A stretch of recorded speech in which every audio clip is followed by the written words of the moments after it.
No way. What made it what was that? Finally free from the constraints of indoor cycling. So beautiful out here today.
So I only discovered these trails last summer and I used them as a little bit of a cut through when I couldn't be bothered to finish the last climb, but now I've got a gravel bike on them. Oh, my days. Oh, back up. Awesome montage, Pritchard, but when did you get a gravel bike? So it's at this point in most YouTubers' video when they say, this video is proudly sponsored by, and then they insert the name of the manufacturer, and then they spend the next 10 or 15 minutes waxing lyrical about a bike or a brand that they've been paid to talk about, which is cool. You know, everybody's got a price, but unfortunately I'm not a big enough YouTube to be commanding that kind of respect. It's not like Canyon phoned up and said, Chris, you're one of the best YouTubers out there, we've seen your streams, we bloody love them. Review us this bike, we'll send it you free of charge and we'll pay you £1,000. No, they didn't say any of that. I had to email them and say, Canyon, there's loads of trails around my area and I really want to ride them, but I don't have a gravel bike. Can you send me one to borrow? And they said, yeah. So as part of them sending it me, I thought the best I could do was at least review the bike and tell you how kind of good the bike is. I'm not obliged to say any of this. I could slate. In fact, if the bike was I would slate it. It wouldn't bother me in the slightest.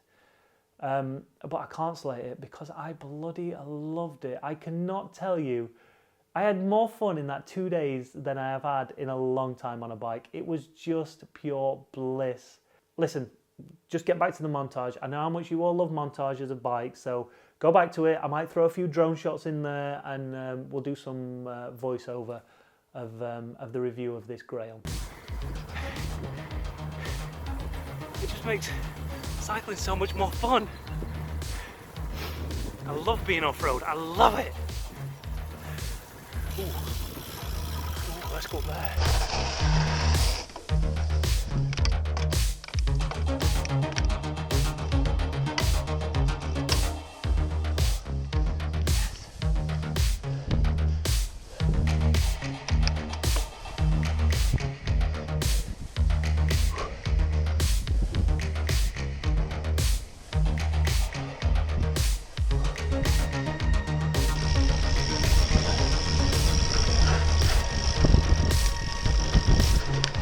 Let's go down here. Oh. It makes absolute mincemeat of that. So this bike retails for just over £2,500, and do you know what? I didn't even look at the price before I started riding this. But when I got on it and I started riding it, I was just under the impression, for no reason, I thought, I'm riding a bike here over £5 grand. I didn't even question it. I just thought the quality, the build, everything about it, this has got to be over £5 grand. So with that in mind, while I was riding it, I was thinking, right, this is a lot of bike to be throwing around these trails. So when I got back and I actually started to look at the tech spec of it and I realised it was only £2.5 grand. I say only, relative, right? But as soon as I realised that, I thought, well, do you know what I did? I emailed Canyon and said, can I have one of those bikes, please? I suppose that in itself is good enough in the review. You don't need to know any more than that. If I'm willing to part with my hard-earned cash on this bike, I mean, don't tell my wife. But if I'm willing to part with my own money for this bike, then you know it's going to be good. I'm a Yorkshireman, stroke Scotsman. They don't get any tighter than me.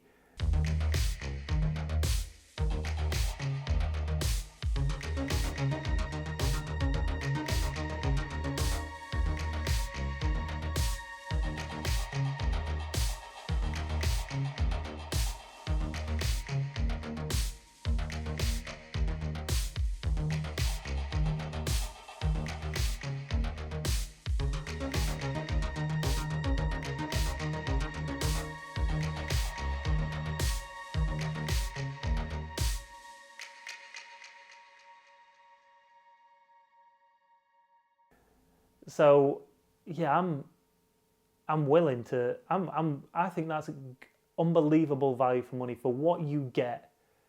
It's just brilliant. So anyway, what I was saying was that this bike handled the trails that I gave it on the first day unbelievably well. It was a piece of cake for it. It never missed a beat, right? So I thought to myself, where do I know where I can go and abuse this bike? Where can I really test this bike out? And the only place I could think of was back at my mum and dad's in the woods that I used to ride almost daily when I was starting to get into mountain biking and pedal biking, and I used to ride my bikes all over these trails. So I packed the bike up in the car, headed over to Sheffield, and I gave it another test. Listen, compare these trails to the trails from the first day, and the first day trails look like tarmac roads. Right then, it's day 2 of riding this Grail, right? Those paths were fine that I went down. Nice and smooth and relatively easy to ride. So what I've done is I've jumped in my car, I've come all the way back to where my mum and dad live, which is a little village called Ridgeway near Sheffield, right? And I'm going to go down all the old routes that I used to take when I was when I first got into cycling, when I first got a mountain bike, and I used to bomb it everywhere as fast as I could. So I know these roads are quite bumpy. Ideally you'd want a mountain bike down here, so we're going to take this bike off-roading for real this time, and then actually see what it's capable of. We're going down there.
little route I'm on right now, this used to be my old cross-country course. And I remember running up here as a kid and hating every single second. Oh, it was grim.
Oh, do you know what? I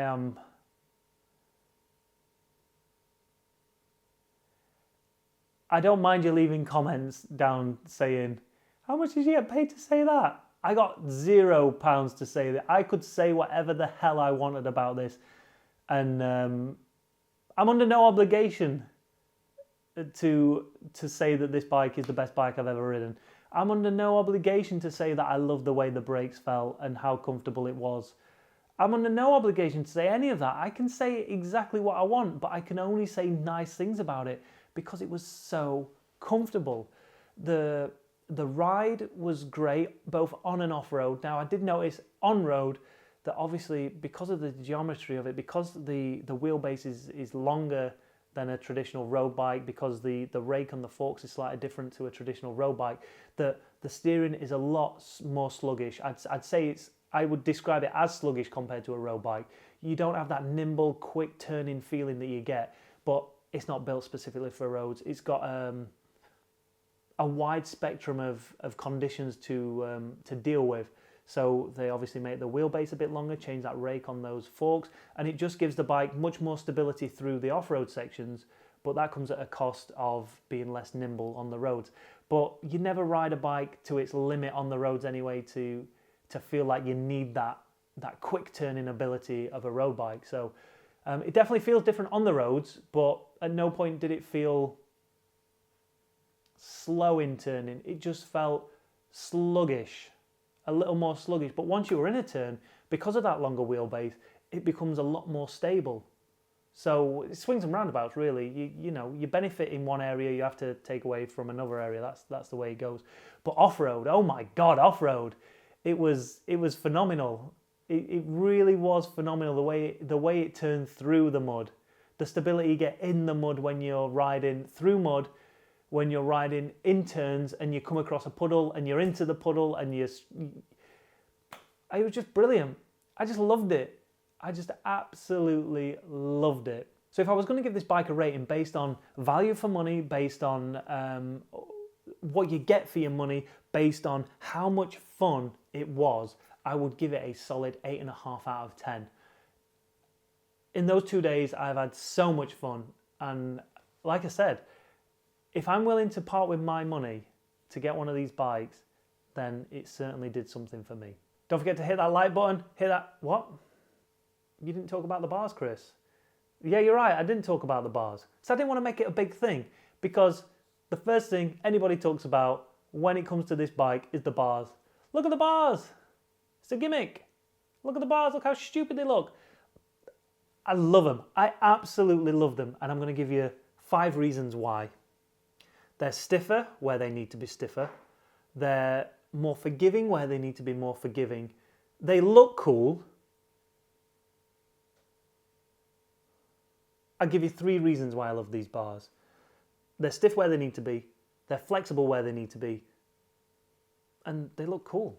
So they're stiffer on the drops and they're stiffer on the hoods as well. So in my personal opinion, I think every road bike should have this kind of bar on, because as a road rider, when you get out of the saddle and you're on the drops and you're sprinting, all you feel is flexing those bars. I remember when I used to race sprint on the track, you'd get a little bit of flex in the bars, but because the strength throughout that bar is mainly at the bar ends or the drops, you get so much feedback, so much feeling, so much strength through those bars that you get to transfer a lot more power through those pedals, which actually makes for a quicker sprint. So I would say that most road riders could sprint quicker on these bars. They look weird, no doubt, to some people. I personally think they look cool. Up on the hoods as well, you get a little bit of stiffness because of that bar, but where they come into their own is on the tops. When you're on the top, you don't really notice any difference from the tops until you get on the drops, and then you notice, hold on a second, the drops feel so stiff. And then when you get back onto the tops, you start to notice that everything's just getting absorbed that little bit easier. You're feeling that flex in those bars. And all of a sudden you realise just how much more comfortable it is. Because if you think normal standard bars, they have the stem in the middle where all the stiffness is, and if you sat on the tops, you sat within, half an inch to an inch away from that stem, where all the stability and all the stiffness is. So you never really get to feel what it's like if there was flex there. But because of these bars, you actually get to feel that flex, and it's genius. It's absolutely genius. And how they could transfer that onto a road handlebars, I don't know. I don't know if people would be willing to accept that on a road handlebar, but me personally, if you built these bars for the road, I would go out and buy them, because they're so awesome. So awesome.